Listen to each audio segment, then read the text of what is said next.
Good evening students. आज हम लोग हस्ब मामूल शुरू करने वाले हैं। एक्सप्लोरिंग फोर्सेस का जो प्रैक्टिस वाला क्वेश्चन था उसका सेशन आज शुरू करने वाले हैं बेटा। तो I welcome all of you to the Parsec classes and in this segment we will be doing the practice questions of the chapter exploring forces. ठीक है बेटा। अच्छा, अब एक क्वेश्चन है, पहला क्वेश्चन जो है वो ये है कि एक स्प्रिंग बैलेंस है जिसकी रेंज है 0 से 12 न्यूटन तक। ठीक है, स्प्रिंग बैलेंस बेटा आपको याद है कि स्प्रिंग बैलेंस हम लोग क्या मेजर करते हैं, किसी भी ऑब्जेक्ट का वेट मेजर करते हैं ना। स्प्रिंग बैलेंस से हम लोग मेजर करते हैं किसी भी ऑब्जेक्ट का वेट। तो उसमें तुम देखो ये एक स्प्रिंग बैलेंस में कई मार्किंग्स बने होते हैं 1 2 3 4 है ना।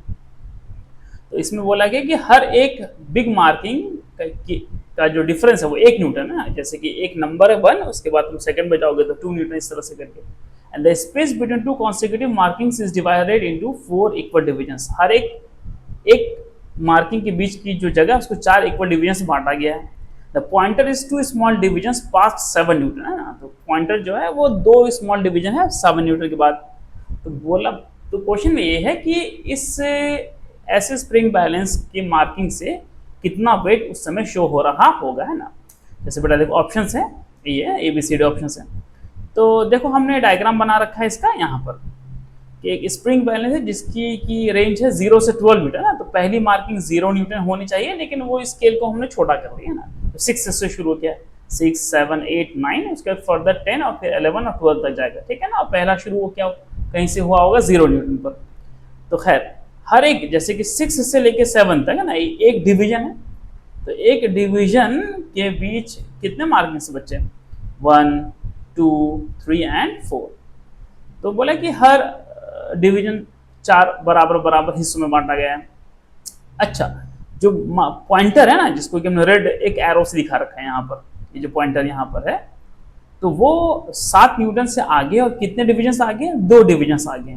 तो तुमको बताना है कि इस अभी जो पॉइंटर है उसकी रीडिंग कितनी होगी, है ना। तो बेटा देखो यहाँ पर हम लोग इसको सॉल्व कर सकते हैं। यहाँ पर जैसे कि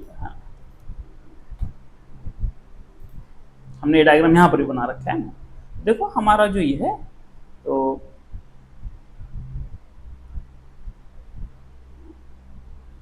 देखो हमारा बेटा मार्किंग यहाँ पर है, यहाँ पर इस जगह पर ये वाले हैं। तो उसको मोटा कर देते हैं, थिकनेस कर रेड कर देते हैं, तो सब मोटा करते हैं। ठीक, तो हमारा बेटा मार्किंग यहाँ पर ये वाली मार्किंग है। अच्छा देखो ये एक डिवीजन जो है, ये जो एक डिवीजन है वो कितने हिस्सों में बटा हुआ है, 1 2 3 4 है ना, 4। इसका मतलब कि एक डिवीजन ना, वन डिवीजन वो कितना होगा बेटा, एक यूनिट कितने हिस्से में बटा हुआ है, 4 हिस्से में बटा हुआ है। तो एक डिवीजन तुम्हारा कितना होगा, 1/4 यूनिट्स होंगे ना। तो देखो यहाँ पे कितने यूनिट्स आगे है, एक यूनिट आगे है, फिर ये दूसरा यूनिट है। इसका मतलब कि वो कितना आगे है, देखो ये एक यूनिट कितना होता है 1/4 और 2 यूनिट्स कितना हो जाएगा 2 इंटू 1/4, यानी कि कितना हो जाएगा 1/2, जो कि कितना होता है बेटा 0.5 है ना। एवरी वन इसके 1/2 कितना होता है 0.5 होता है। तो हमारे ये वाली जो रीडिंग है यहाँ, ये जो रीडिंग है ना, जो रीडिंग, ठीक है, ठीक है, ये जो रीडिंग यहाँ पर,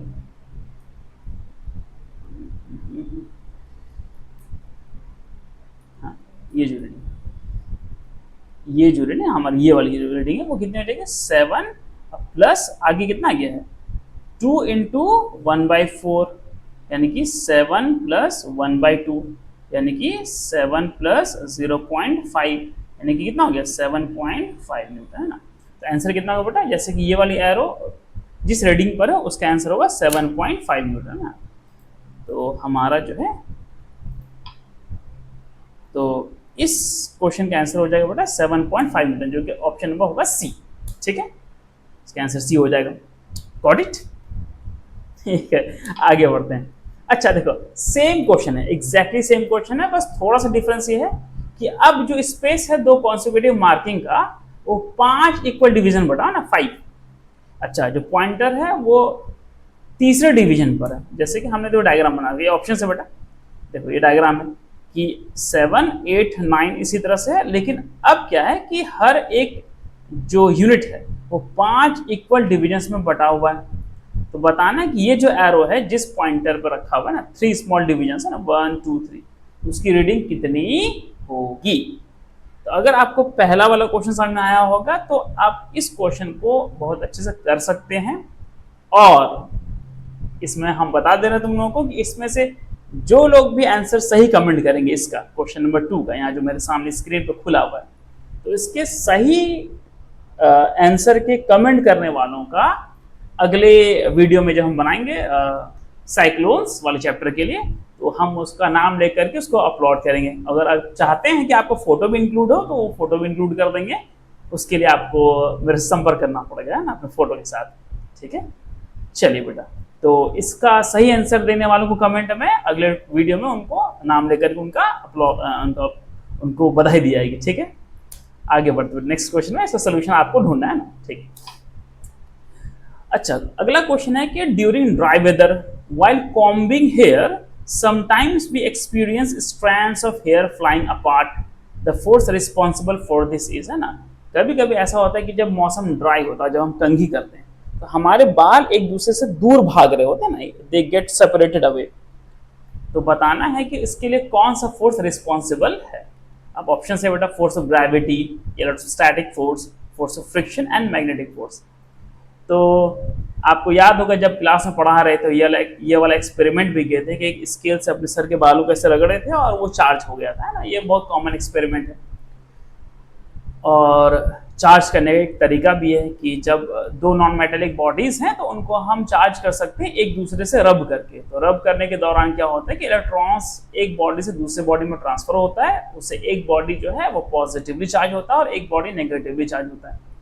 तो ऐसा फोर्स बेटा होता है इलेक्ट्रोस्टैटिक फोर्स, है ना, जो दो चार्ज बॉडीज के बीच लगता है। तो क्वेश्चन नंबर 3 का आंसर हो जाएगा बी, इलेक्ट्रोस्टैटिक फोर्स। अब देखो होता है कि जब हम कंघी कर रहे होते हैं तो कंघी अलग बॉडी है, हमारे बाल अलग तरह के बॉडीज हैं। तो जब हम कंघी कर रहे होते हैं तो हमारा कंघी एक तरफ से चार्ज होता है और हमारा बाल दूसरी तरफ से चार्ज होता है। फॉर एग्जाम्पल लेट्स से कि हमारा बाल पॉजिटिवली चार्ज हुआ है ना, तो कंघी कैसा होगा, नेगेटिवली चार्ज होगा। तो अब हमारे सारे बाल पॉजिटिवली चार्ज हो जाएंगे। तो अब यू नो दैट कि positive charge repel each other like charges. तो दो बाल जो हमारे पॉजिटिवली चार्ज है वो एक दूसरे को रिपेल करेंगे तो क्या हो जाएंगे, दे विल गेट अपार्ट ना, they will separate from each other. ठीक है, नेक्स्ट क्वेश्चन चलते हैं। अच्छा, which of the following statement is और आर करेक्ट, है ना। इनमें हमको बताना है कि इन स्टेटमेंट्स में से कौन सा या कौन से एक स्टेटमेंट या उससे अधिक ट्रू है ना, करेक्ट है। तो स्टेटमेंट्स को पढ़ लेते हैं। Force can only make a moving object stop. कहता है पहला स्टेटमेंट कि फोर्स जो है चलते हुए बॉडी को रोक सकता है। आपको मालूम होगा बेटा कि जब इफेक्ट्स ऑफ फोर्स हम लोग पढ़े हैं ना, जो सारे इफेक्ट्स ऑफ फोर्स पढ़े हैं, जो लोग नहीं पढ़े हैं तो हमने उसका लेक्चर अपलोड कर दिया पिछले वाली वीडियो में, तो आप जाके उसको देखें। तो we have seen that we have already learned that force can stop a moving body. तो पहला स्टेटमेंट तो करेक्ट है बच्चे, है ना, first statement is correct. Second statement पढ़ते हैं आप। Force always act in the direction of motion. Force हमेशा मोशन के डायरेक्शन में लगता है। तो बेटा ये बात सही नहीं है। अगर कोई चीज चल रही है, हम उसी तरफ धक्का लगाएं तो फोर्स उस समय में उस डायरेक्शन पे लगेगा जिस तरफ मोशन हो रहा है। और कभी कभी ऐसा होता है कि हम ब्रेक लगा लेते हैं तो मोशन हो रहा है इधर, फोर्स लगता है उस केस में ऑपोजिट डायरेक्शन में। तो हर तरह के केस आ सकते हैं। फोर्स ऐसे भी लग सकता है कि मोशन की तरफ लग रहा हो, और कई सिचुएशंस में फोर्स ऐसा भी लग सकता है कि मोशन के अगेंस्ट लग रहा हो, है ना। तो दोनों ही केस हो सकता है। तो स्टेटमेंट 2 इज इनकरेक्ट, है ना, अधूरी बात है। Third, gravitational force is always attractive. तो ये बात तो हम लोग नोट्स में ही पढ़ चुके हैं, है ना, और पिछले चैप्टर के अपलोडेड लेक्चर में भी देख चुके हैं कि ग्रेविटेशनल फोर्स का नेचर बेटा अट्रैक्टिव होता है ना, क्योंकि मास हमेशा एक ही तरह के होते हैं। चौथा, magnetic forces acts only on object in contact. तो ये स्टेटमेंट तो सरासर इनकरेक्ट है, क्योंकि मैग्नेटिक फोर्स एक नॉन कॉन्टैक्ट फोर्स है, जबकि यहां पर मैग्नेटिक फोर्स को स्टेटमेंट नंबर 4 पे एक कॉन्टैक्ट फोर्स की तरह दिखाया जा रहा है। तो इसका मतलब है कि स्टेटमेंट 1 एंड स्टेटमेंट 3 करेक्ट है। ऑप्शन देख लेते हैं अब। 1 and 2 ओनली, तो ऑप्शन ए तो गलत हो गया। 2 and 4 ओनली, ऑप्शन बी भी गलत हो गया। ऑप्शन सी है 3 ओनली, वो भी गलत हो गया। And option number D 1 and 3 only, तो ऑप्शन नंबर 1 सही है ना, ऑप्शन नंबर 3 सही है। ठीक है, तो इसका ऑप्शन हो जाएगा आंसर डी। ठीक है बच्चे, चलते बेटा नेक्स्ट चलते हैं। अब नेक्स्ट जो क्वेश्चन है वो ये है कि which of the following statements is या आर करेक्ट। अगेन उसी तरह का सेम क्वेश्चन है। तो फोर्स कैन ओनली मेक, अच्छा ये तो क्वेश्चन रिपीट हो गया ना।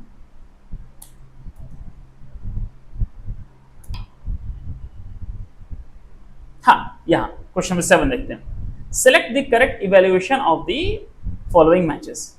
अब कुछ तरह के एग्जाम्पल्स दे रखे हैं और वो किस तरह के फोर्सेस का एग्जाम्पल है वो सामने लिखा हुआ है। तो हमें इनमें से बताना है कि कौन सा एग्जाम्पल अपने टाइप के फोर्स से करेक्टली मैच्ड है। तो पहला देखते हैं ना, a child lifting A school bag. जब कोई बच्चा किसी स्कूल बैग को उठाता है तो सामने में लिखा हुआ मस्कुलर फोर्स है ना, सामने में आप देख सकते हैं क्या लिखा हुआ बेटा, मस्कुलर फोर्स। तो ये बात सही है कि जब कोई बच्चा कोई भी फिजिकल वर्क करेगा, कोई जानदार लिविंग बीइंग मसल्स के थ्रू वर्क करेगा, जिसके पास मसल्स है, मल्टी सेलुलर बॉडीज बेटा। तो ये पहला एग्जाम्पल, पहला ऑप्शन बिल्कुल करेक्ट है ना, मस्कुलर फोर्स लगेगा। Second, magnet attracting iron pairs. तो मैग्नेट जो है वो आयरन पिंस को अट्रैक्ट करता है। ये इलेक्ट्रोस्टैटिक फोर्स लिखा हुआ है इसके सामने, पर ये इनकरेक्ट है क्योंकि मैग्नेट जो भी फोर्स लगाता है उसको मैग्नेटिक फोर्स की कैटेगरी में रखते हैं। इलेक्ट्रोस्टैटिक फोर्स चार्जेस की वजह से लगने वाले फोर्सेस का नाम है। Third, a boat floating on water. एक बोट जब वाटर में फ्लोट करता है तो ऑब्वियसली हम लोग पढ़ चुके हैं कि बॉयंट फोर्स की वजह से लगता है। तो 1 और 3 अब तक सही है।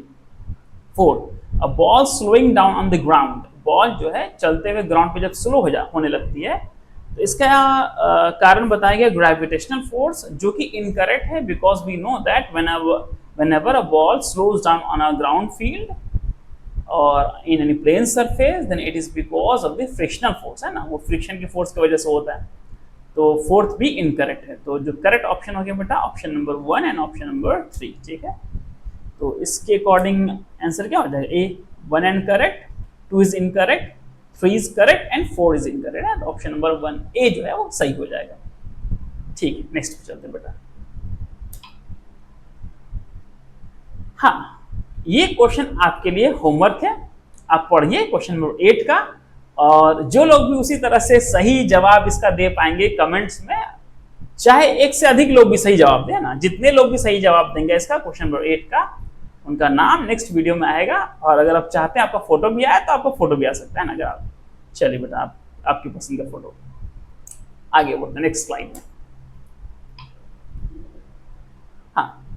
हाँ सॉरी, इसका आप ऑप्शन देख लें, क्वेश्चन नंबर 8 के ऑप्शंस ये हैं ना जो सामने दिए गए हैं, इसका आंसर आपको बताना है। अब एक सर्किट दिखाया गया है, हाँ ये तुम्हारा बुक का क्वेश्चन है ना, हमने फोटो में से लिया है। अच्छा, एक बल्ब लगा हुआ है, एक मैग्नेटिक कंपास लगा हुआ है, एक सेल लगा हुआ है यहाँ पर, है ना। अब बोला जा रहा है कि जब की को क्लोज करते हैं, जब स्विच को ऑन करते हैं, तो the compass needle placed inside the match box deflects. तो इसमें बताया जा रहा है कि जब हम की को क्लोज करते हैं, जो तो कंपास का नीडल है उसके अंदर जो रखा हुआ है वो डिफ्लेक्ट कर जाता है, ठीक है। तो हमें बताना है कि इनमें से कौन सा फोर्स उसके लिए जिम्मेदार है। Which of the following is best gives the best explanation for the observation in terms of forces, ठीक है। एक सेकंड बता,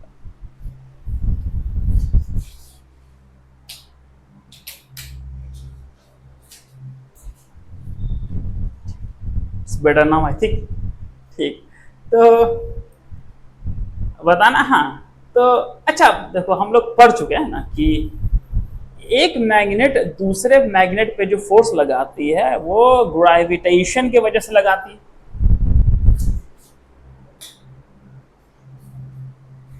सॉरी अबाउट दैट। हाँ, तो एक मैग्नेट जो दूसरे मैग्नेट पे फोर्स लगाती है वो अपने ग्रेविटेशन की वजह से लगाती है ना, they exert gravitational force on each other. अच्छा, तो ग्रेविटेशनल फोर्स लगता है, माय मिस्टेक बेटा, थोड़ा सा गलती हो गया है। एक मैग्नेट जो दूसरे मैग्नेट पे फोर्स लगाती है वो मैग्नेटिक फील्ड की वजह से लगाती है ना, वो मेरे स्लिप ऑफ टंग हो गया, ठीक है। तो एक मैग्नेट जो दूसरे मैग्नेट पे फोर्स लगाती है वो मैग्नेटिक फील्ड की वजह से लगाती है, और मैग्नेटिक फील्ड ही इंटरैक्शन का जरिया होता है। अच्छा, ये तो एक बात हम पढ़ चुके हैं। दूसरी बात क्या पढ़ चुके हैं कि एक करंट कैरिंग वायर है, एक ऐसा वायर जिसमें करंट फ्लो कर रहा है, it it produces its own magnetic field, वो अपना मैग्नेटिक फील्ड खुद से प्रोड्यूस करता है, ठीक है। तो अब हमारा जो मैग्नेटिक नीडल है वो एक मैग्नेट है, और जो हमारा करंट है कैरिंग वायर वो भी एक मैग्नेट ही है, क्योंकि वो मैग्नेटिक फील्ड प्रोड्यूस कर रहा है। अब इसकी वजह से दोनों एक दूसरे पे क्या लगाएंगे, फोर्स लगाएंगे। अब चूंकि हमने जैसा कि एग्जांपल में दे रखा है, जो कंपास है उसके ऊपर ना वायर को ऐसे लपेट दिया है, तो वायर तो कहीं से मूव होने से रहा, तो कौन मूव होगा बेटा, मैग्नेटिक कंपास ही, या उसका जो नीडल है वो डिफ्लेक्ट हो जाएगा, जो कि खुद एक मैग्नेट है। तो उस हिसाब से जो हमारा ऑप्शन है वो क्या होना चाहिए, देखते करेक्ट वाला ऑप्शन क्या होना चाहिए। The needle deflects due to contact force. तो कॉन्टैक्ट फोर्स की वजह से बेटा नीडल डिफ्लेक्ट होता नहीं, क्योंकि वायर और नीडल के बीच कोई एक्चुअल कॉन्टैक्ट है नहीं। Second, the needle deflects because the electric current exerts an electrostatic force on it. Needle इस वजह से डिफ्लेक्ट हो जा रहा है क्योंकि इलेक्ट्रोस्टैटिक फोर्स लग रहा है, ऑप्शन बी में कहा जा रहा है। तो इलेक्ट्रोस्टैटिक फोर्स तो नहीं लग रहा है, यहाँ लग रहा है मैग्नेटिक फोर्स, है ना। अच्छा, ऑप्शन नंबर सी देखते हैं। The needle deflects because a non contact magnetic force acts on it due to the current in the wire. तो नीडल क्यों डिफ्लेक्ट हो रहा है, क्योंकि एक नॉन कॉन्टैक्ट मैग्नेटिक फोर्स लग रहा है ना, इसी के बारे में हम चर्चा कर रहे थे इस क्वेश्चन के आंसर के एक्सप्लेनेशन में। तो ऑप्शन नंबर सी हो जाएगा, ठीक है। तो लेकिन जब भी कोई मल्टीपल चॉइस क्वेश्चन पढ़ते हैं बेटा, तो हमें सारे ही ऑप्शंस पढ़ने चाहिए, भले ही हमें करेक्ट ऑप्शन मिल गया हो, ठीक है। तो ऑप्शन नंबर डी देखते हैं। No force acts on the compass, it moves on its own when current flows. चौथे में कहा जा रहा है कि कोई फोर्स लग ही नहीं रहा है, वो खुद ब खुद अपने ही मूव कर रहा है, तो ऐसा तो हो नहीं सकता। हम लोग पढ़ से फोर्स ऑफ इफेक्ट्स में कि बिना फोर्स लगाए कोई बॉडी मूव कर ही नहीं सकता। तो ऑप्शन नंबर डी तो बहुत मायनों में गलत है, तो करेक्ट हो जाएगा ऑप्शन नंबर सी, ठीक है। आगे बढ़ते बच्चे। अब ये टाइप है assertion and reason type questions जो आपके एग्जाम में आएंगे। You should be expecting this kind of questions, है ना, अपने स्कूल के एग्जाम में, आप जिस भी स्कूल में पढ़ते हैं। तो असर्शन रीजन सॉल्व करने में हमें दोनों स्टेटमेंट को पढ़ना पड़ता है। अगर दोनों स्टेटमेंट करेक्ट हैं और जो दूसरा स्टेटमेंट वो पहले स्टेटमेंट से एक्सप्लेन हो जा रहा है, तो फिर ऑप्शन नंबर ए होगा। दोनों स्टेटमेंट इंडिपेंडेंटली करेक्ट हैं, दोनों एक दूसरे से रिलेटेड नहीं है, तो ऑप्शन नंबर बी होगा। और ऑप्शन नंबर सी और ऑप्शन नंबर डी तो ऑब्वियस है ना, A is true and R is false and A is false and R is true, ठीक है। अब पहले क्वेश्चन देखते हैं बेटा, तब समझते हैं कि ऐसे क्वेश्चन को कैसे सॉल्व किया जा सकता है। अब पहला क्वेश्चन है असर्शन, है ना, एक स्टेटमेंट है। Assertion is just a statement, हमें स्टेटमेंट की तरह से ट्रीट करना है। पहला स्टेटमेंट क्या बेटा, magnetic force can act from a distance without physical contact. Magnetic force बिना फिजिकल कॉन्टैक्ट के ही लग सकता है दूरी से, तो ये बिल्कुल सही बात है ना। First statement is correct, assertion is correct because magnetic force is a non contact force. अच्छा, सेकंड, हाँ, रीजन क्या है, magnetic force is a non contact force. ये स्टेटमेंट खुद अपने आप में भी करेक्ट है, क्योंकि मैग्नेटिक फोर्स कैसा है, एक नॉन कॉन्टैक्ट फोर्स है। अच्छा, तो इसका मतलब है दोनों स्टेटमेंट करेक्ट है। दोनों स्टेटमेंट करेक्ट है तो ऑप्शन नंबर ए भी हो सकता है और बी भी हो सकता है ना। ऑप्शन नंबर ए में क्या है कि both A and R are true and R is the correct explanation of A, and B में भी क्या है, both A and R true, है ना, दोनों स्टेटमेंट में ट्रू ही है ए और आर। तो हमें अब देखना है कि ए और बी में कौन सा है। तो ऐसे क्वेश्चन में हम क्या करते हैं कि हम दोनों स्टेटमेंट को सिंपली बिकॉज, ये जो शब्द है ना बेटा बिकॉज, उसको लगा करके पढ़ो। अगर वो सेंस बना रहा है तो ऑप्शन नंबर ए होगा, और अगर वियर्ड लग रहा है और it doesn't make any sense तो ऑप्शन नंबर बी होगा। तो जैसे कि अब हम दोनों स्टेटमेंट को पढ़ रहे हैं, अब हमें इंडिविजुअली पता चल गया कि स्टेटमेंट नंबर 1 भी करेक्ट है एंड स्टेटमेंट नंबर 2 भी करेक्ट है ना। अब हमें इंडिविजुअली पता करना है कि क्या ऑप्शन ए है कि ऑप्शन बी है। तो अब इन दोनों स्टेटमेंट को बिकॉज आके पढ़ते हैं। Magnetic force can act from a distance without physical contact because magnetic force is a non contact force. तो बिल्कुल सही मतलब बैठा, तो इसका मतलब हो जाएगा ऑप्शन नंबर ए हो जाएगा इसका आंसर, है ना। पहले वाले का बेटा हो जाएगा, पहले वाला जो असर्शन है ना उसका हो जाएगा ऑप्शन नंबर ए, है ना, यहाँ पे लिखा हुआ नहीं है, ऑप्शन नंबर ए होगा, ठीक है, आई एम टेलिंग यू। अच्छा, सेकंड देखते हैं असर्शन रीजन। अब सेकंड स्टेटमेंट देखो असर्शन में, a parachute slows down the fall of a person. जब कोई आदमी पैराशूट लगा के गिरता है नीचे तो पैराशूट उसको स्लो कर देता है। बिल्कुल सही बात है, जब फ्री फॉल करेगा बेटा तो बहुत तेजी से गिरेगा, जैसे पैराशूट ओपन करेगा तो फिर धीमे धीमे गिरेगा। तो पैराशूट जो है किसी भी गिरते हुए आदमी की गति को ना या स्पीड को कम कर देती है, इसी से हमारी जान बचती है ना पैराशूटिंग कर जब करते हैं तो। अब रीजन देखो क्या लिखा गया है, the parachute decreases air friction which opposes motion. बेटा ये गलत है ना, इनफैक्ट पैराशूट जो है एयर के फ्रिक्शन को बढ़ाता है। देखो अब अगर हम तुमको यहाँ दिखाएं ना, नाइस, अब हो क्या रहा है बेटा इससे कि मान लो कि एक पैराशूट है ना, यू गॉट है पैराशूट, ये पैराशूट है और ये तुम लटके हो इसके ऊपर है ना, मेरे ड्राइंग पे ध्यान दे मत दो बेटा, है ना, ठीक है। अच्छा ये पैराशूट जा रहा है नीचे, अच्छा एयर है हर तरफ। अब एयर क्या करेगा, ये तुम्हारे पैराशूट का मोशन है, अब एयर इस पे लगाएगा फ्रिक्शन, किधर लगाएगा, ऊपर की तरफ लगाएगा फ्रिक्शन। अच्छा इसके फ्रिक्शन के वजह से तो तुम है ना, ये जो तुम हो है ना, तो फ्रिक्शन की वजह से बेटा जो तुम हो, आपको मैं बना देता हूँ येलो कलर से, ठीक है। ये जो आप है ना, आप फ्रिक्शन के वजह से तो स्लो हो रहे हैं, तो इनफैक्ट ये जो पैराशूट है, ये जो पैराशूट है वो आपके एयर फ्रिक्शन को बेटा बढ़ा रहा है ना, एयर फ्रिक्शन क्या कर रहा है, वो बढ़ा रहा है, तभी आप धीमे धीमे उतरते हो, ठीक है ना, आपकी स्पीड स्लो होती है, ठीक। चलो तो अगर चलते हैं वापस प्रेजेंटेशन में, तो parachute slows down the fall of a person, बिल्कुल सही बात है बेटा। The parachute decreases the air friction which opposes the motion, तो रीजन फॉल्स है। तो सेकंड जो क्वेश्चन है उसका स्टेटमेंट ट्रू है, assertion is true but reason is false, option number C हो जाएगा, ठीक है, option number C. Third assertion देखते हैं, a coin sinks in water while a wooden block of a larger size floats. ये बात बिल्कुल सही बेटा, हम लोग अक्सर देखते ही रहते हैं, एक सिक्के को तुम पानी में गिराओ वो डूब जाएगी, पर एक बड़ा सा लकड़ी का जो टुकड़ा है वो पानी में तैरता है, ठीक है, क्यों, रीजन देखते हैं अब। फ्लोटिंग और sinking depends upon the balance between the buoyant force and the weight of the object. ये बिल्कुल सही बात है बेटा, क्योंकि फ्लोटिंग एंड सिंकिंग वाली जब कैटेगरी जब वो टाइप पढ़ रहे थे हम लोग, तो उसमें हमने देखा था कि अगर तुम्हारा वेट बॉयंट फोर्स के बराबर हो जाए तब कोई चीज तैरती है, और वेट ज्यादा हो जाए, बॉयंट फोर्स कम हो जाए तो चीज डूब जाती है। तो दोनों स्टेटमेंट सही है, एंड अब इसको बिकॉज लगा के पढ़ते दोनों स्टेटमेंट को, अगर सेंस बनाता है तो ऑप्शन नंबर ए हो जाएगा। A coin sinks in water while a wooden block of larger size floats because floating or sinking depends on the balance between buoyant force and weight of the object। बिल्कुल सही बात है बेटा, option number A हो जाएगा इसका। आगे बढ़ते बेटा, केस बेस्ड स्टडी क्वेश्चन है यहाँ पर। Read the following passages and answer the questions that follow। पहला क्या है, the mass of an object remains same everywhere, ठीक है, ये एक केस बेस्ड स्टडी क्वेश्चन, इसमें बताया कि मास जो है हर जगह सेम ही रहती है, but its weights depend on the gravitational pull of the planet. बिल्कुल सही बात है बेटा, वेट जो है इस बात पे निर्भर करता है कि कोई प्लैनेट उसको कितने फोर्स से खींच रहा है। हम ये बात पहले भी पढ़ चुके हैं ना, है कि नहीं।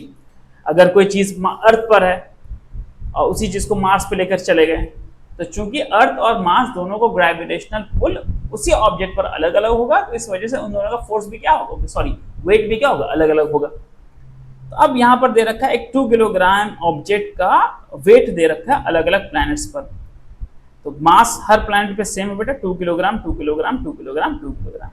वेट अर्थ में 20 न्यूटन है, मरकरी में 7.4, मार्स में 7.6, सैटर्न में 22 किलोग्राम एंड जुपिटर में 50 न्यूटन, ठीक है, सॉरी न्यूटन में है ना।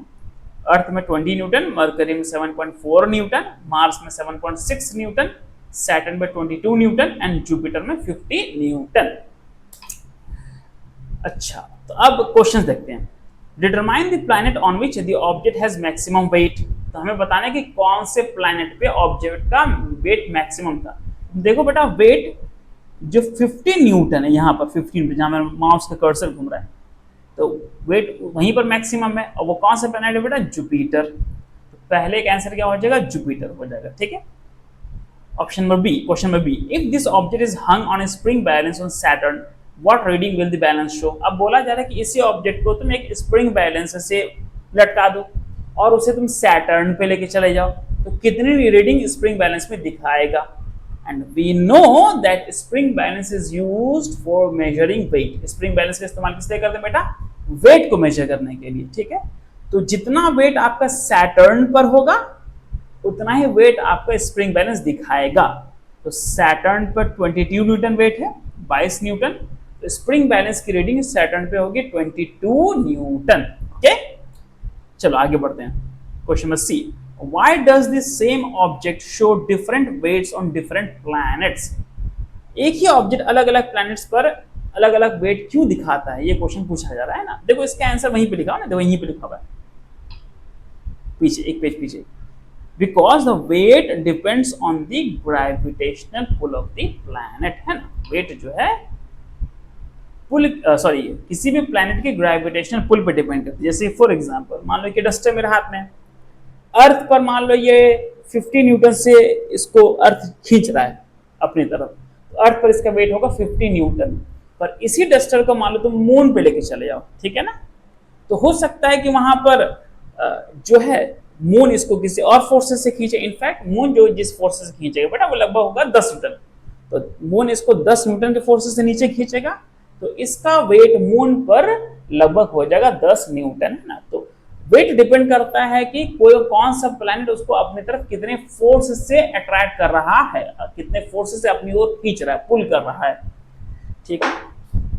तो same object show different weights in different planets because different planets have different masses and all those planets have different gravitational pull for the same object, ठीक है, इस वजह से। अच्छा, अब ऑप्शन नंबर ये ना सी और सब दे रखा है, calculate the weight of an object on Venus, ठीक है। तो बात देखिए, बोले यहाँ देखो आंसर सब देख लो बेटा। पहले का आंसर जुपिटर, जैसे कि हमने डिस्कस कर लिया है। दूसरे का आंसर 22 न्यूटन को, वो भी डिस्कस अभी जस्ट कर लिया साइड नंबर।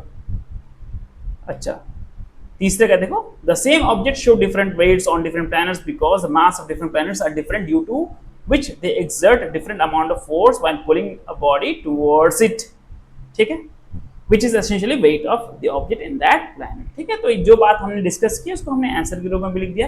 तुम इसे अपने भाषा में भी लिख सकते हो, पर हमने तुम्हें एक सैंपल दे दिया है कि इसके आंसर का एक सैंपल क्या हो सकता है। अच्छा, अब इसको देखते हैं ना कि calculate the weight of a 2 kilogram object on Venus, ठीक है। Gravity on Venus is approximately 8.9 पर किलोग्राम, ठीक है बेटा। इसके सॉल्व करते, ठीक।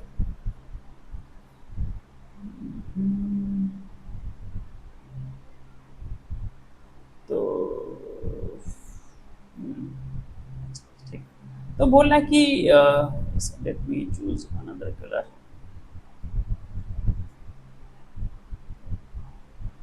थिकनेस बदल दो, बस ज़्यादा मोटा हो गया, ठीक। हाँ, तो बोल रहा है कि वीनस पे हमें निकालना वेट। अच्छा, वीनस में जो है वो बोल रहा है कि एक सेकंड, लेट मी सी, भूल गया हूँ। बोला 8.9 पर किलोग्राम है ना ग्रेविटेशनल पुल।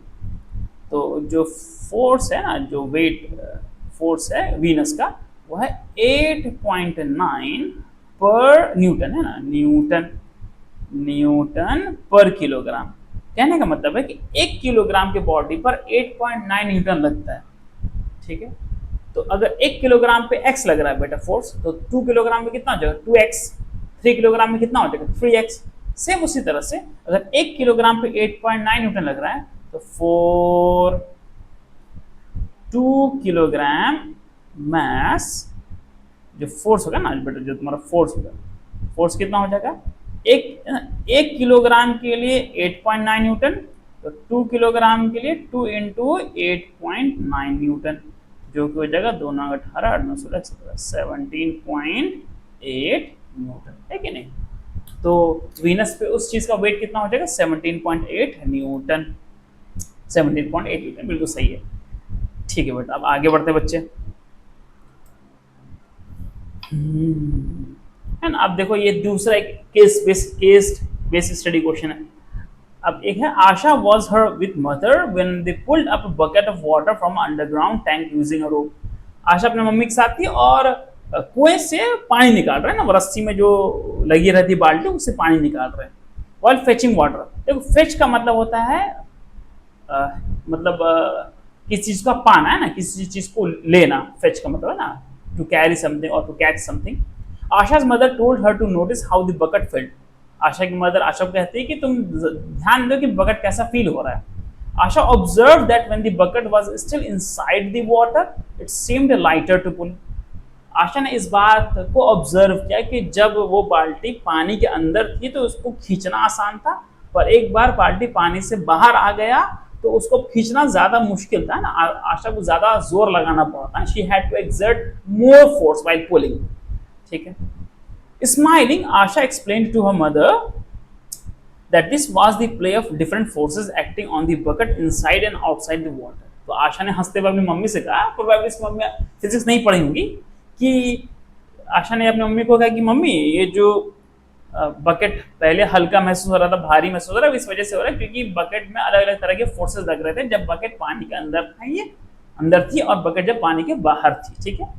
तो अब क्वेश्चन है बेटा, पहला क्वेश्चन है which type of force did Asha apply to pull the bucket with the ropes. है ना, किसी चीज को खींचने के लिए हमें मस्कुलर फोर्स लगाना पड़ेगा, है ना. वैसे तो रस्सी के थ्रू लगा रहे हैं फोर्स, तो क्लास 11 में पढ़ा बेटा कि टेंशन भी लगती है. ठीक है. तो Asha applied pulling force on the bucket through the rope. है ना, आशा जो है पुलिंग फोर्स लगाई है बकेट पर. और तुम ये भी कह सकते हो ना, ये तो एक तरह का आंसर हुआ. तुम ये भी कह सकते हो बेटा कि आशा अप्लाइड, है ना, कि आशा अप्लाइड मस्कुलर फोर्स. है ना, ये भी एक तरह का आंसर है. ठीक है. मस्कुलर फोर्स, आशा ने कौन सा फोर्स लगाया बेटा? मस्कुलर फोर्स लगाया. ठीक है.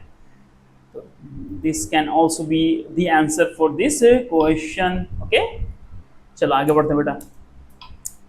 अब नेक्स्ट क्वेश्चन है which force made the bucket feel lighter while it was still in water. कि जब पानी के अंदर थी बकेट, तो कौन सा फोर्स उसे हल्का महसूस करवा रहा था.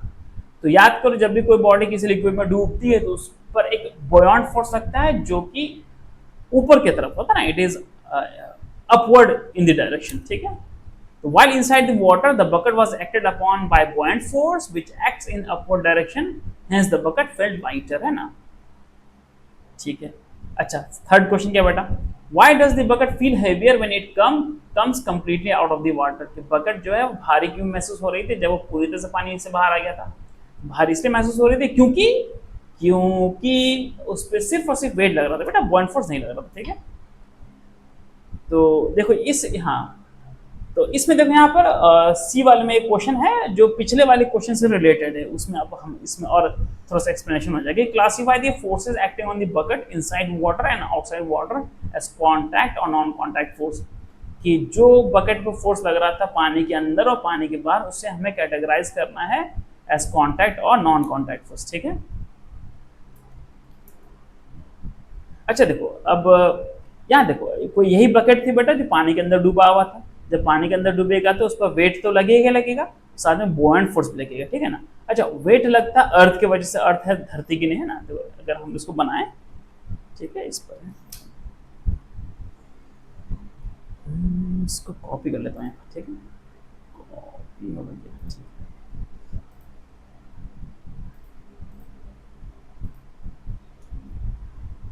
ठीक, बहुत बढ़िया कॉपी वगैरह फिगर यहाँ पे.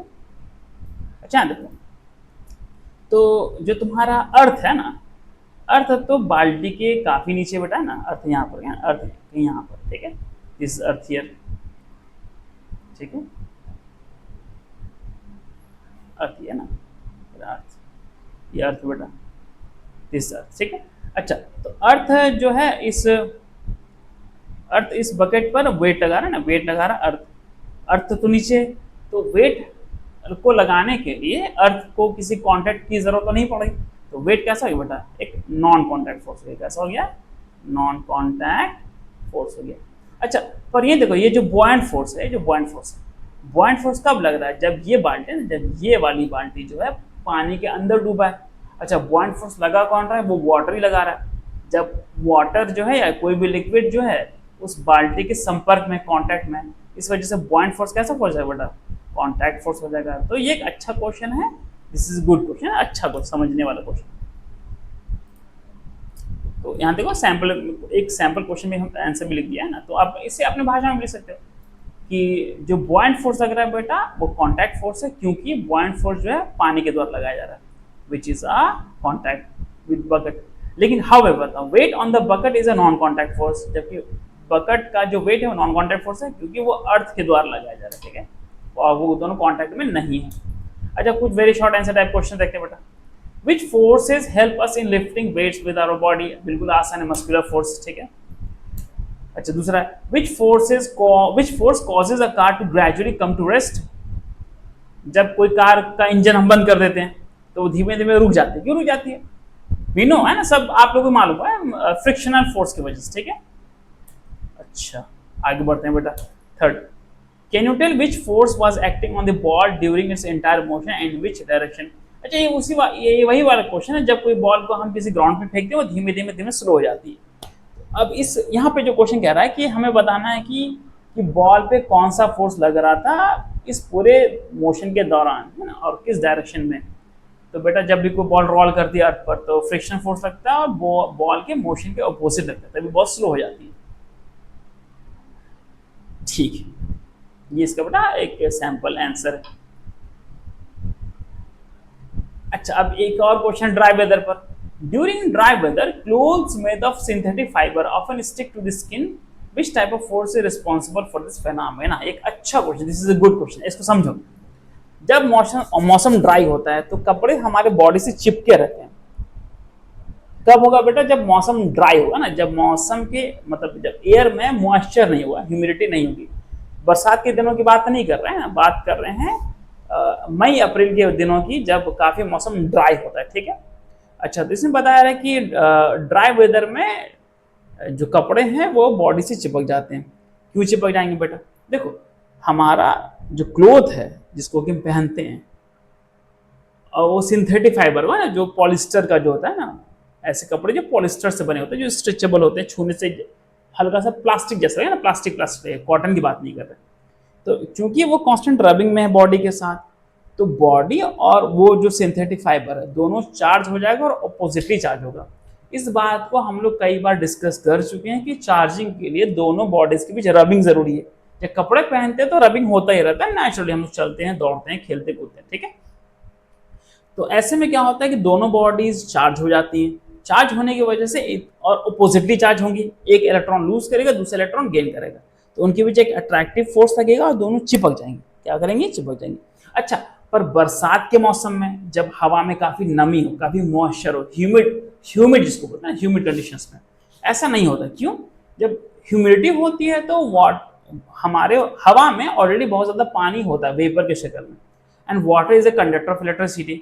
तो जब पॉलिस्टर का कपड़ा चार्ज हो भी जाता है तो वो चार्ज अपना लूज कर देता है एयर के थ्रू, है ना, तो डिस्चार्ज होता है फौरन से। तो चूंकि चार्ज नहीं होता है तो कपड़े सटते भी नहीं हैं। तो ये पूरी एक्सप्लेनेशन थी बेटा हिंदी और इंग्लिश में मिला करके। आप इसका एक प्रॉपर सैंपल आंसर देख लीजिए यहाँ पर जो हम आपको देने जा रहे हैं स्क्रीन पर। The constant rubbing between the synthetic clothes and our body, both of them gets electrically charged due to the transfer of electrons between them, rubbing की वजह से। अब ड्राई वेदर और ह्यूमिड वेदर दोनों में अलग अलग है। In dry weather the air does not have moisture, dry air में मॉइस्चर नहीं होता है, तो इस वजह से charges can not escape and hence there in electrostatic attraction between the body and the clothes, ठीक है, making them stick. Humid weather में क्या होगा कि एयर में बहुत सारा पानी होता है जिससे कि चार्ज जो है क्लोथ और बॉडी से भाग जाते हैं ना, एस्केप कर जाते हैं, लीक कर जाएंगे, ठीक है। तो एक सैंपल आंसर है बेटा। पर अगर आप मेरे हिंदी वाले एक्सप्लेनेशन को समझ गए हैं तो उसे आप अपनी भाषा में भी लिख सकते हैं, पर जो आपका प्रेजेंटेशन ऑफ आंसर होना चाहिए बिल्कुल अच्छा होना चाहिए और करेक्ट मीनिंग के साथ होना चाहिए। चलिए अब नेक्स्ट क्वेश्चन चलते हैं बेटा। Whenever an object moves with changing speed और direction does it mean some force is acting on it. जब भी कोई बॉडी मूव करती है अपनी स्पीड के बदलते हुए या डायरेक्शन के बदलते हुए, तो क्या इसका मतलब है कि कोई फोर्स उस पर लग रहा है?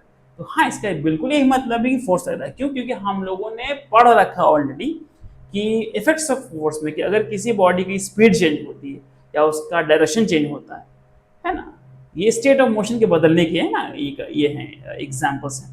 तो इनमें फोर्स का लगना जरूरी है, बिना फोर्स के लगे हुए ऐसा नहीं हो सकता है। चलिए शॉर्ट आंसर टाइप, वो पिछला तो वेरी शॉर्ट था, अब एक शॉर्ट है। अब क्वेश्चन है, spring balance is taken from earth to the moon if 1 kilogram is object suspended from it, will the reading on the spring balance be the same as it was on the earth, give reason for your answer. क्या कहा जा रहा है कि एक spring balance में हमने एक मास को लटकाया, 1 किलोग्राम के ऑब्जेक्ट को लटकाया, उसकी कुछ ना कुछ रीडिंग होगी, है ना। अब मान लो कि हम लोग डॉक्टर स्ट्रेंज का वो पोर्टल खोल सकते हैं ना, पोर्टल खोल करके चले गए मून पर, ठीक है, we are now on the moon. तो तुमको बताना है कि क्या मून पर स्प्रिंग बैलेंस की रीडिंग वैसे ही रहेगी जैसा कि अर्थ पे देखा था, या चेंज हो जाएगा। तो इसका सही आंसर है बेटा कि रीडिंग जो है वो चेंज हो जाएगी। क्यों? क्योंकि स्प्रिंग बैलेंस जो है वो वेट मेजर करता है। क्या मेजर करता है? वेट। वेट क्या था कि कोई भी बॉडी, कोई भी प्लैनेट या कोई भी सेलेस्टियल बॉडी कितने फोर्स से किसी ऑब्जेक्ट को अपनी तरफ पुल कर रही है। अब 1 ही किलोग्राम का ऑब्जेक्ट है, अर्थ उसको पुल करता है बेटा 9.8 न्यूटन्स के फोर्स से। कितने फोर्स से? 9.8 न्यूटन के फोर्स से। तुम इसको अप्रोक्सीमेट करो, 10 न्यूटन का फोर्स है ना। अर्थ जो है इस पर फोर्स लगाएगा। चलो अगर मैं तुमको समझाया ड्राइंग बना करके, ठीक है, कि अगर आप यहां देखो कि मान लो बेटा ये अर्थ है ना, क्या है ये अर्थ है, ये तुम्हारा डस्टर है। तो ये जो अर्थ है ना, ये जो अर्थ है डस्टर पे फोर्स लगाता है अपनी तरफ 10 न्यूटन। कितना लगाता है? 10 न्यूटन। तो अर्थ पर डस्टर का वेट कितना हो गया? 10 न्यूटन। पर अगर यही हम मून पे चले, है ना, मून छोटा होता है अर्थ से, वही डस्टर है, 1 किलोग्राम का बॉडी। अब मून जो है इस पर थोड़ा सा कम फोर्स लगाएगा, ठीक है ना, वो लगभग लगाएगा बेटा 1.63 न्यूटन लगाएगा। कितना लगाएगा? ये एक्चुअल कैलकुलेशन बता रहा है आपको, ठीक है, 1.63 न्यूटन लगाएगा। तो ये होगा मून पर वेट। किस पर होगा वेट? मून पर होगा। तो मून पर वेट हो जाएगा 1.63 न्यूटन। अच्छा, इसका मतलब है कि मून ने कम फोर्स लगाया इसी डस्टर पर नीचे की तरफ, इसी 1 किलोग्राम की बॉडी पर, तो मून पर वेट हो जाएगा कम, ठीक है। तो हम कह सकते हैं, यहाँ देखो इसका आंसर देखो बेटा, है ना, कि no the reading on the spring balance will not remain. बिल्कुल सही बात है। Spring balance measures weight. Spring balance क्या मेजर करता है? वेट मेजर करता है। That is the force exerted by the planet on a body. This force changes with the change in the weight of the celestial body. ना, जैसे ही celestial body change होगा, चाहे moon पे चले गए या मार्स पे चले गए या जुपिटर पे चले गए, ठीक है, तो वेट के बदलने से उनका जो ग्रेविटेशन पुल है वो भी बदल जाता है। इस वजह से वेट भी क्या हो जाता है? बदल जाता है, ठीक है। चलो बच्चे आगे बढ़ते हैं। Explain with an example why force is always the result of an interaction between two objects. बताना है कि फोर्स हमेशा जो है दो ऑब्जेक्ट्स के इंटरैक्शन की वजह से ही लगता है। इसको एग्जाम्पल से बताना आपको, ठीक है ना। तो ये बात हम लोग पढ़ चुके हैं ना पिछले क्लास में, और जो लोग क्लास अटेंड नहीं कर पाए किसी भी कारण से, तो ये क्लास यूट्यूब में भी अपलोडेड है बेटा। इसके पिछले वाले इसमें आप जाएंगे तो आपको मिल जाएगा इस चैनल पर, कि जब भी फोर्स लगता है तो फोर्स के लगने के लिए दो ऑब्जेक्ट्स जो फोर्स लगा रही है और जिस पर फोर्स लग रहा है उनके बीच किसी ना किसी तरह का इंटरेक्शन होना मस्ट है। अच्छा, इंटरेक्शन एक फिजिकल इंटरेक्शन भी हो सकता है या फील्ड्स की वजह से भी हो सकता है ना। फिजिकल इंटरेक्शन होगा तुम्हारे कॉन्टैक्ट फोर्सेस के केस में, और फील्ड्स की वजह से जो इंटरेक्शन होगा वो होगा नॉन कॉन्टैक्ट फोर्सेस के केस में, magnetic force, electrostatic force and gravitational force, ठीक है। तो किसी न किसी तरह का इंटरेक्शन होना जरूरी है। अच्छा, यही देखो एक्सप्लेन क्या हुआ है। whenever force is exerted between two bodies in an interaction is required. In case of contact force, the interaction is due to the physical contact. However, in case of non-contact force, the interaction is due to some kinds of fields. For example, magnetic forces are acted due to magnetic field. Similarly, electrostatic forces are due to electrostatic field, and gravitational forces are due to gravitational field. ठीक है। अब अगला question है बेटा कि Reema drops a wooden block and an iron nail into a bucket of water. She observes that the block floats while the nail sinks. वो observe करती है कि ब्लॉक जो है वो फ्लोट कर रहा है जबकि नेल जो है वो डूब जाता है. ये बात सही है, हम लोग भी अक्सर देखते हैं. एक आयरन की जो कांटी है ना, जो कील है, पानी में डूब जाता है, जबकि एक लकड़ी का टुकड़ा है वो पानी में तैरता है. तो बोला है कि how do the forces acting on this objects decide whether they will float और सिंक. है ना, ये बिल्कुल थोड़ा सा गलत है यहाँ पर क्वेश्चन है. यहाँ पर सही और बी आ गया, ठीक है.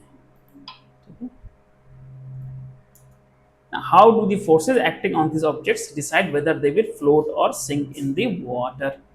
तो कैसे डिसाइड होगा कि कोई ऑब्जेक्ट फ्लोट करेगा या सिंक करेगा? तो जैसे कि आयरन नेल की है ना, यहाँ पे जैसे कि आयरन नेल की फिगर है बना यहाँ पर, है ना, मिस्टेक। देखो जैसे कोई आयरन नेल है, उस पर वेट लग रहा है, नीचे ऊपर लग रहा है बॉयंट फोर्स।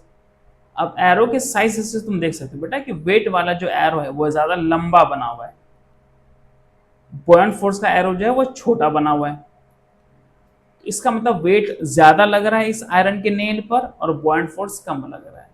तो चूंकि वेट ज्यादा हो जा रहा है बॉयंट फोर्स से, तो आयरन का नेल क्या हो जाएगा? डूब जाएगा, सिंक कर जाएगा।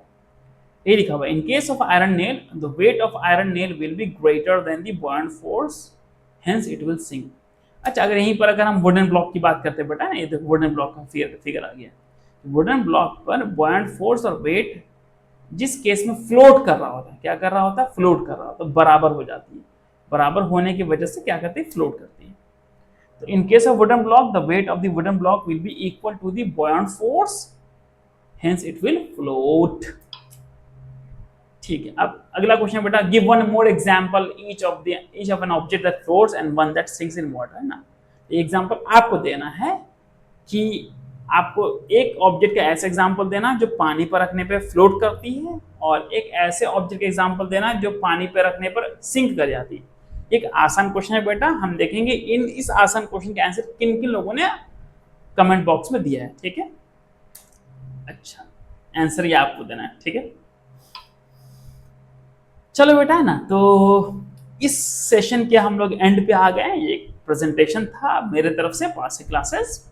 ठीक है, तो ये मेरे क्रेडेंशियल्स हैं, कभी हमने शेयर नहीं किया लेकिन यहाँ पे लिख दिया। तो आई होप कि आपको ये प्रेजेंटेशन समझ में आया होगा, आप लोग एंजॉय कर रहे होंगे इस दौरान पे। आप जब भी देखें तो आप बताएं, आपके कोई सुझाव हैं या कोई सजेशंस हैं तो वो दें, आप हम अगले वीडियो में उसको इनकॉर्पोरेट करेंगे। ठीक है, तो चलो बेटा, see you next time whenever I see you. चलो, गुड नाइट, बाय।